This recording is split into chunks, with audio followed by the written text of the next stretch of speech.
இன்னைக்கு சொந்த சகோதரன் தன்னோடு பிறந்து ஒரே வீட்டில் ஒரே படுக்கை அறையில் படுத்து ஒரே விதமான வளர்ப்பில் வளர்க்கப்பட்ட அத்துணை ஆண்டுகள் வளர்ந்த சகோதரர்கள் இன்று பேசுவதில்லை. ஏன் பேசுறதில்லை? அவங்க மனைவியை பற்றி சொல்லியிருப்பாங்க, அவங்க மனைவியை பற்றி சொல்லியிருப்பாங்க. அதனால் என்ன ஆகும்? ரெண்டு பேரும் அவன் எப்படி பேசலாம், அவங்க எப்படி பேசலாம்? இதுதான் பிரச்சனைங்க. ஒரு சாதாரண விஷயத்துக்கு நடக்கக்கூடிய பிரச்சனை. என்ன ஈகோ வந்துடும் அவருக்கு? ஏன் மனைவியை பற்றி அவர் எப்படி பேசலாம், அவர் மனைவியை பற்றி நான் எப்படி பேசலாம்? இது ஒரு எக்ஸாம்பிளுக்காக சொல்கிறேன். இன்னும் எவ்வளோ விஷயங்கள் இருக்குது. அல்லது காசுடைய விஷயமாக இருக்கலாம், அல்லது அப்பாவுடைய சொத்தில் அவர் எப்படி கூட எடுத்துக்கிட்டார், நான் எப்படி கம்மியாக எடுத்துக்கிறேன், அல்லது ஏன் சொத்தை அவர் எடுத்துக்கிட்டார். இப்படி இந்த உலகத்துடைய பொருளாதார விஷயமாக இருக்கலாம். இந்த பொருளாதாரமும் இந்த வார்த்தைகளும் இந்த சண்டையும் எதை முடிவெடுக்கிறது? உன் சொர்க்கத்தை முடிவெடுக்கிறது, உன் நரகத்தை முடிவெடுக்கிறது. உன் மனைவிக்காக உன் குடும்பத்தை பகைத்தால், உன் காசுக்காக உன் சகோதரன் நீ பகைத்தால், உன் காசும் உன் மனைவியும் உனக்கு நரகம். இப்படியா இல்லையா? சொர்க்கமாக நீ மாற வேண்டும் என்றால் இந்த உலகத்தில் உனக்கு என்ன தீமை உனக்கு நடந்தால், உனக்கு கொடுக்கப்பட்டால், உன்னை பற்றி பேசப்பட்டிருந்தால், உன் மானம் அங்கே பாதிக்கப்பட்டிருந்தால், உன்னுடைய சொத்து சூறையாடப்பட்டிருந்தால், இது அனைத்தும் தரைமட்டமாக்கப்பட வேண்டும் மன்னிப்பு என்ற வார்த்தையால். அந்த வார்த்தையை நீ கொடுத்தால்தான், அந்த தன்மையில் நீ வாழ்ந்தால்தான் அல்லாஹ் இந்த தன்மையை எடுத்துக்கொள்வார். சூரத்து தகாபுனுடைய 14வது வசனத்தில் அல்லாஹ் சொல்கிறான், மன்னித்து விளக்கி அதை நீங்கள் மறைத்து கொண்டால், நீக்கி கொண்டால், ரஹீம், அல்லாஹ் பாவங்களை மன்னிப்பவன், அல்லாஹ் இரக்கம் காட்டக்கூடியவன்.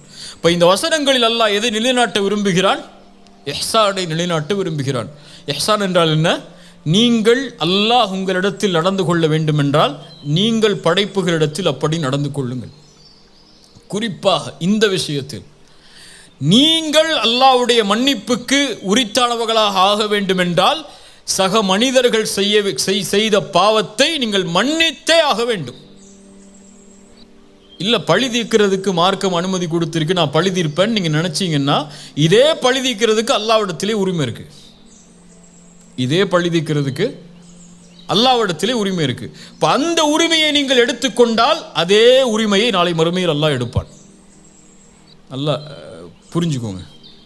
பழி தீர்க்கிறதுக்கு உரிமை இருக்கு, சரி குர்ஆன் வசனத்தை பேசுங்க, கைக்கு கை காலுக்கு கால்னா பேசுங்க. இதே விஷயத்தை நாளை மறுமையிலும் அல்லாஹ் தேர்ந்தெடுப்பான். அல்லாஹ் உங்களை நாளை மறுமையில் அதை தேர்ந்தெடுக்க கூடாது என்றால் நீங்கள் தேர்ந்தெடுக்க வேண்டியது மன்னிப்பை. ரசூலுல்லாஹி ஸல்லல்லாஹு அலைஹி வஸல்லம் அவர்களுடைய காலத்தில் நடந்த நிகழ்வை பாருங்கள். அபூதர் அல்-கிஃபாரி ரலியல்லாஹு அன்ஹு. அபூதர் அல்-கிஃபாரி அரபி, அதுவும் குறைஷி குலத்தை நெருக்கமான அரபி. அரபு என்ற ஒரு அந்த இனப்பற்றிலேயே வளர்ந்தவர்கள். சரியா? ஒரு சபையில் ஆலோசனை நடக்கிறது. அபூதர் அல்-கிஃபாரி ஒரு கருத்தை வைக்கிறார். பிலால் இப்னு ரபாஹ் யார்?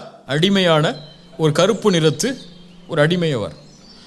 பிலால் இப்னு ரபாஹ் எழுந்து சொன்னார்கள், அபூதரே, இந்த கருத்தில் நான் மாறுபடுகிறேன். இப்னு சௌதா, கருப்பியின் மகனே, உட்கார் என்றார்கள். அங்க ஒரு தன்மை மேலோங்கிருச்சு. அந்த இனவெறிங்கிற ஒரு தன்மை மேலே வந்துருச்சு. கருப்பியின் மகனே என்று சொன்னவுடன் பிலால் அவர்களுக்கு, ஏன் அவங்க அதை விட்டு வெளியே வரணும்னு தான் இஸ்லாமுக்கே வந்திருக்காங்க. அந்த கருப்பினத்தை விட்டு வெளியே வந்து மதிக்கப்படணுங்கிறதுக்காக தான் இஸ்லாமியை தேடி வந்திருக்கிறாங்க. இப்போ அதுவே மறுக்கப்படும் போது பிலால் அவர்கள் மனம் துவண்டு விடுகிறார்கள். உடனடியாக பகை பார்த்துக்கலான்லாம் போகலை. இந்த பிரச்சனை தீர்க்கப்படணும். நல்ல தன்மையை கவனிங்க. அந்த பிரச்சனை தீர்க்கப்படணும். ரெண்டு பேருக்குள்ள பகைமை உருவாயிடுச்சு. அவங்களால முகம் கொடுத்து பேச முடியல. அதுக்கப்புறம் அந்த முகம் கொடுத்து பேசுறதுக்கு யாராவது வேணும். யார்கிட்ட போக முடியும்? ரசூலுல்லாஹ்ட்ட போகிறாங்க.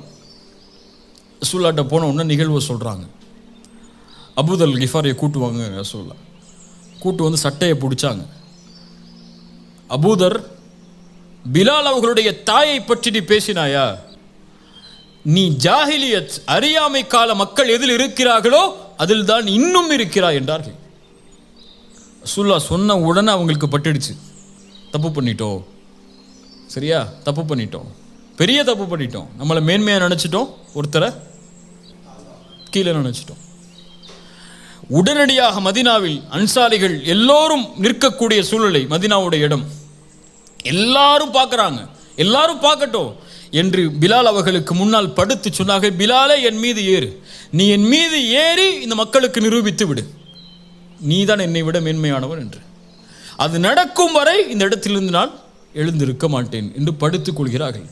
உடனடியாக பிலால் அவர்கள் எடுத்து அவர்களை கைப்பிடித்து தூக்கி கட்டி அடைத்தார்கள். அவங்களுக்கும் பழி தீர்க்கணுங்கிற நோக்கம் இல்லை, அவங்க தவற உணர்ந்துட்டாங்க.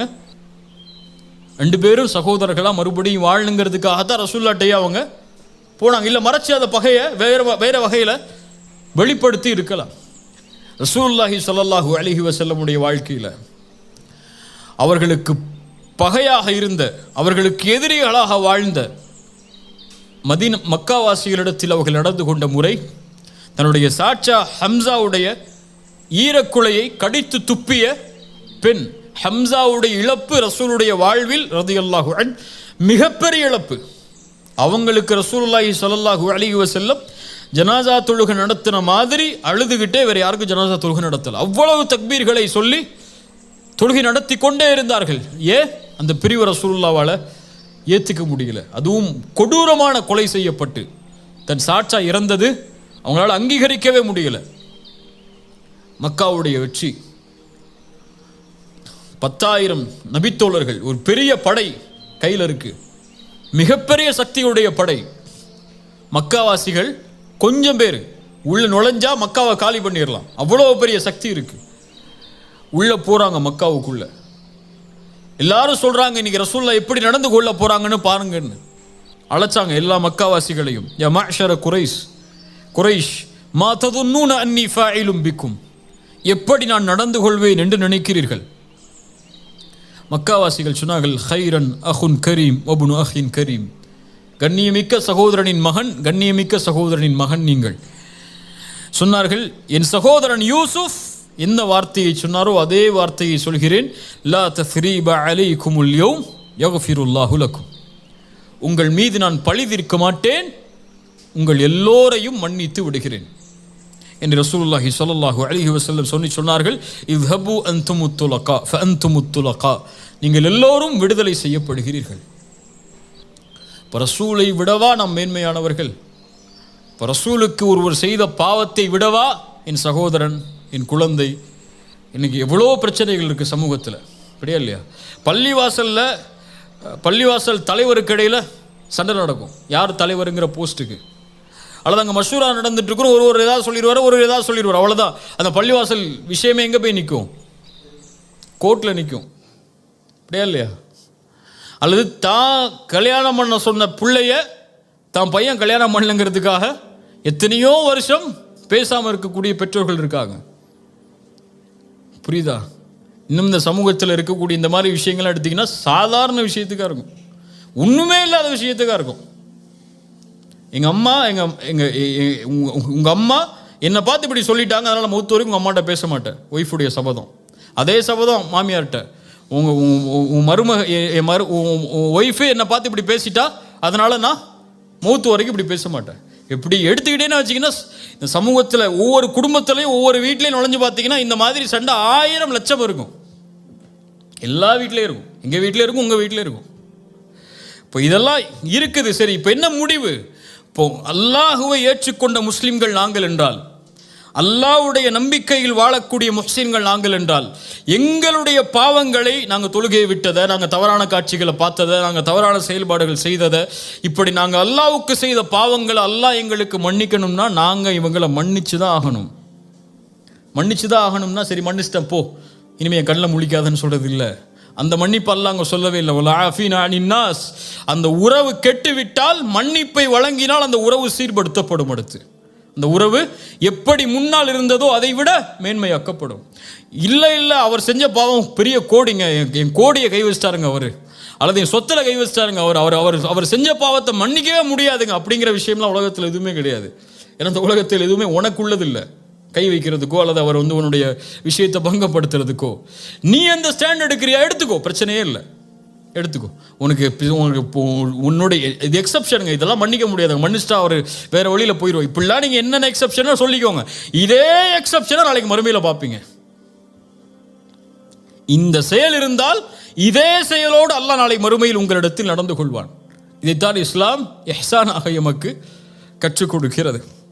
ரசூலுல்லாஹி ஸல்லல்லாஹு அலைஹி வஸல்லமுடைய மனைவியுடைய செயலை பாருங்கள். சஃபியா ரலியல்லாஹு அன்ஹா, இவர்கள் யார்? சஃபியா யார்? எந்த குலத்து பெண் அவர்கள்? யூத பெண். சத்தமா சொல்லுங்க, யூத பெண். இப்போ சஃபியா ரலியல்லாஹு அன்ஹா அவங்கள பற்றி உமர் ரலியல்லாஹு அன்ஹு அவங்களோட வேலை பார்க்கக்கூடியவங்க ஒரு கம்ப்ளைண்ட்டை கொண்டு போகிறாங்க.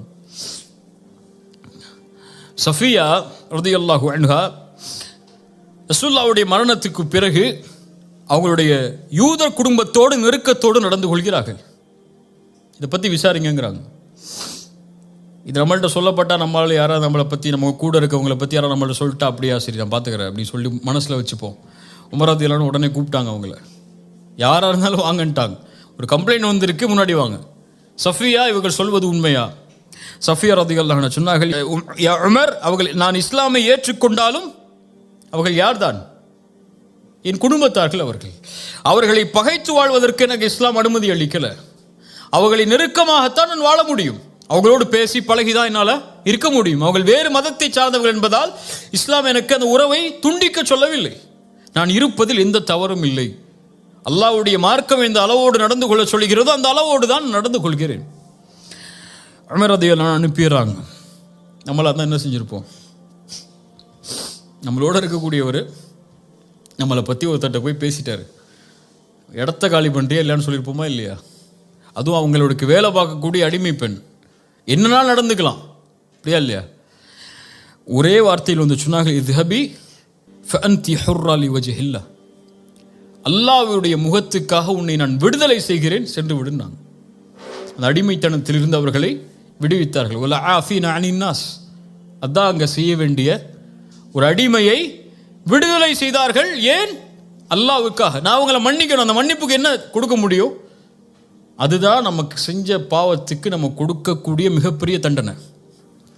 மன்னிப்பு தான் தண்டனையை தவிர வீரத்தை காட்டுறதில்லை தண்டனை, கோபத்தை காட்டுறதில்லை தண்டனை. ஒருவர் உணர்ந்து கொள்ளணும் உங்களுக்கு செஞ்சதன்னா அவரை மன்னிச்சு அவரோட சேர்ந்து வாழுங்க. எத்தனையோ குடும்ப உறவுகளில் தந்தை தாய், பிள்ளைகள் பெற்றோர்கள், மனைவி கணவன், கணவன் மனைவி, பிள்ளைகள், சகோதரர்கள், நண்பர்கள், அண்டை வீட்டார்கள் என எத்தனை உறவுகள் இந்த சமூகத்தில் சீர்குலைந்து வெறும் காசு என்பதற்காக, வெறும் ஈகோ என்பதற்காக, வெறும் வார்த்தை சொன்னதற்காக, அல்லது வெறும் உறவை ஏதோ சில வார்த்தைகளில் வர்ணித்ததற்காக, அல்லது தன்னை பற்றி பேசினான் என்பதற்காக, அல்லது தன்னை பற்றி தன் மானத்திற்கு பங்கம் விளைவிக்கக்கூடிய காரியத்தை செய்து விட்டான் என்பதற்காக உங்களுடைய பகையை நீங்கள் வைத்திருந்து அந்த பகையை வளர்த்து கொண்டு இருந்தால் ஒன்றை உணர்ந்து கொள்ளுங்கள், நீங்கள் ரசூலை விட மேன்மையானவர்கள் அல்ல, நீங்கள் அபூபக்கரை விட மேன்மையானவர்கள் அல்ல,